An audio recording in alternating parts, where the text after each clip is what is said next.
So the first thing I want to prepare is my carrots. I've given these a really good wash and I've given them a bit of a scrub with a brush, but I'm not going to peel them. So I'm just going to cut the ends off of them there, and I'm actually going to grate them. And this is a great way to kind of sneak some vegetables into things like Bolognese because they kind of break down when you cook them then. So I'm going to grate this. You'll notice I've left the top on just to give me something to hold as I'm grating. So grate the two of them and then we'll move on to the next veg. Okay, so I have my carrot grated ready to go there. The next thing I'm going to chop up is a little bit of pepper. So I have some red pepper here. You can use any colour you want. I just think the red is the nicest flavour and it kind of works well with the colour of the Bolognese. Other vegetables that you could add to this as well would be things like spinach or kale. You could add, now obviously they're quite visible because of the colour, the green colour, which is quite nice but probably not as easy to kind of sneak in if you're trying to get some extra veg into the kids. Other than that, if you had some fresh tomatoes, you could also add them into, as well as the tin tomatoes that we're going to use. So I am just going to remove the seeds from my pepper here.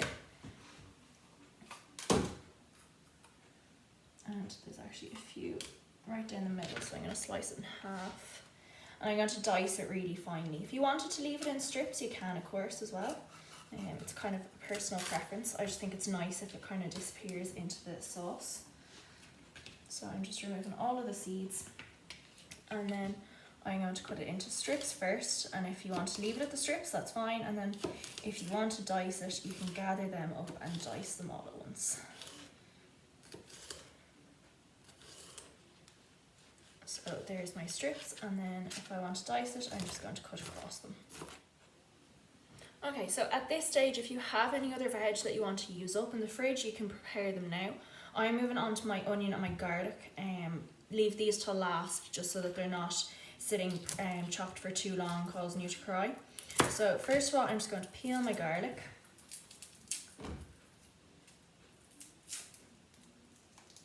I'm going to choose one or two little brown specks on it, so I'm just going to cut them off. The rest of it's perfectly fine to use.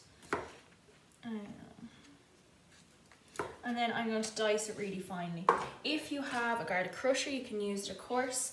I just prefer to chop it. I don't like to dirty an extra utensil that I don't have to. So I'm just going to chop it up nice and small, slices first. Then if I cut across them, get strips, and then across it again, you get a nice fine dice. Like so. I'm using 2 cloves of garlic for this one. If you want to use more, if you really like garlic, go for it. I'm not a fan of it, so I think 2 is enough for the amount that we're making today. Okay, so the next thing I am going to get ready is my onion here. So I'm going to dice this really finely. So I'm going to cut the shoot off, so that's this bit, and leaving the hairy end attached. And I'm going to peel my onion. So once I have all the skin removed, I'm going to cut it in half right down the centre, and so you can see I'm going through the centre of the shoot and the centre of the root there. Once I have the 2 flat sides in the centre, I'm going to pop my onion flat on the board like that. There's a couple of reasons. First of all, it stops it rocking or moving when we're trying to chop it, and also because we're kind of blocking off the freshly cut surface, it can sort of help alleviate or prevent you from crying too much. So the next thing I'm doing then is I am slicing along each of the little veins or lines in my onion. So if you look at this one here, you can see there's ridges almost. So I'm slicing along all of them, and the kind of closer together you get these, the finer the dice you get. But I'm not cutting through my root. So you can see, although I've put all those cuts in, it's still held together by my root. And then with my hand in a claw shape kind of position, I am going to just slice across that, and it gives me a really fine dice. As you're getting close to the end, you now have a new flat side of your onion here. So I'm just going to pop it over onto that and cut the last little bit right up to my root. So I'm wasting as little as possible. Okay. Okay, so once I have all my vegetables prepared, we're ready to start cooking. And so you can see I have a big pot here, and it has a lid. And Bolognese is really nice if you leave it cooking kind of for half an hour before you serve it at least. You could leave it for cooking on a very low heat for 2 or 3 hours. So just make sure whatever pot you're using has a lid so that you can leave it simmering away very gently for a while just to let the flavours infuse. So I am using a drop of rapeseed oil there. If you have olive oil, you could use that either. And I'm going to do what's called the sizzle test here now. So I have my onion and garlic ready here. I'm going to take one piece of onion and pop it into the pot, and that will start to sizzle once the oil is hot enough. Okay, see, I'm not sure if you can hear it or not, but that piece of onion is starting to sizzle there. There's little bubbles around it from the oil. So I'm going to add my onion and garlic, and I'm going to cook them for kind of 2 to 3 minutes just until they have gone soft and slightly translucent.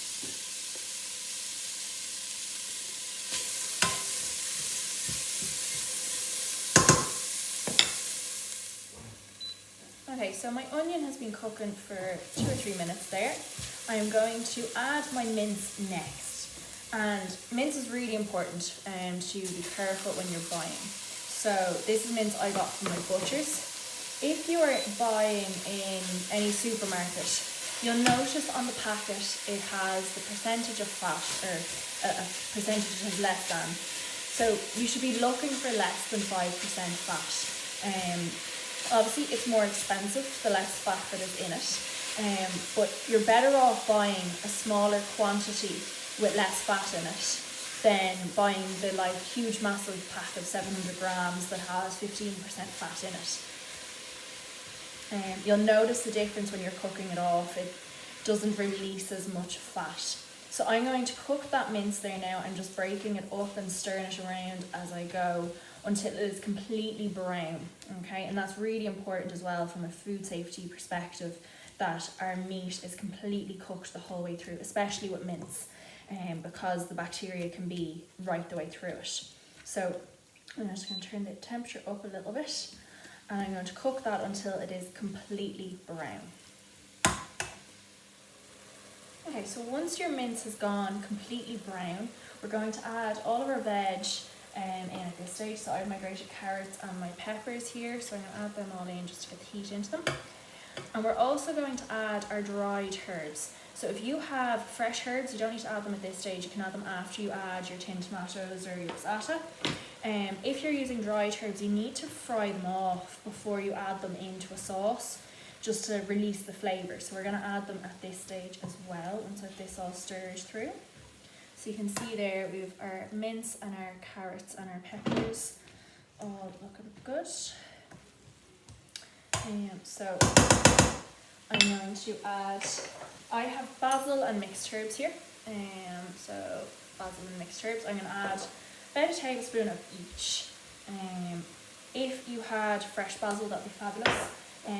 Or another nice dried herb, or again if you have it fresh, is oregano, which is really nice to add to this as well. And you can smell when you add them in and fry them off, you can actually smell the flavour, so it's starting to smell really good. So we're going to leave that to cook just again for another minute or two before we add anything else. Okay, so the next thing to go in is our tinned tomatoes or passata. So you can see here I have tinned tomatoes. If you can get chopped ones, they work a little bit better. But I also have this thing called passata, and you usually find it just beside where you get the tinned tomatoes. That's what I'm going to add. It's the same thing except it's being sieved, so it's much smoother. It's really nice, particularly if you're going to use this bolognese to make a lasagna. It's a really nice kind of texture. So I'm going to add this one today.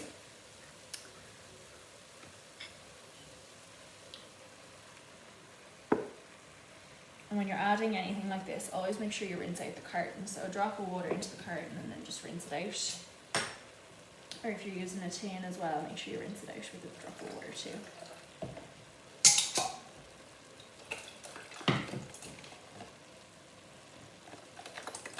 Just to get all the ends out of it. So I'm going to give that a stir. And then I'm going to add just a few last little ingredients to give it an extra nice kind of flavour. So let that heat up a little bit there. So first of all, I have a bit of salt and pepper here. So I'm just going to add a bit of them. So some salt and some pepper. Then the last few things I have are kind of a little bit unusual, as you might think. So I'm just going to stir that through. So the first thing I have here is a tiny bit of vinegar, and this is a balsamic vinegar. Only a teaspoonful of it, but it just kind of brings out the flavour of the whole dish. So a teaspoonful of that going in there. The next thing then is just a tiny pinch of sugar, and that brings out the flavour of the tomatoes in the dish as well. So stir the two of them through. And then last but not least, I'm going to put in just a little bit of tomato puree, just again to really bring out that tomato flavour. If you don't have the vinegar, don't panic, you don't need to go buy it, you can just leave it out. But if you do have it in the press, you can add it and see what you think. So at that stage, everything is in our sauce now. So I'm going to let it come up to the boil. I'm going to make sure the heat is in the passata that I've added. And then I'm going to leave it with the lid on for about half an hour at quite a low heat. So just like 1 or 2 on your cooker, or if you're on a gas cooker, as low as possible. So I can see it's come to the boil there. So I'm going to pop my lid on. I'm going to turn it down, and at this stage you can start to cook your pasta.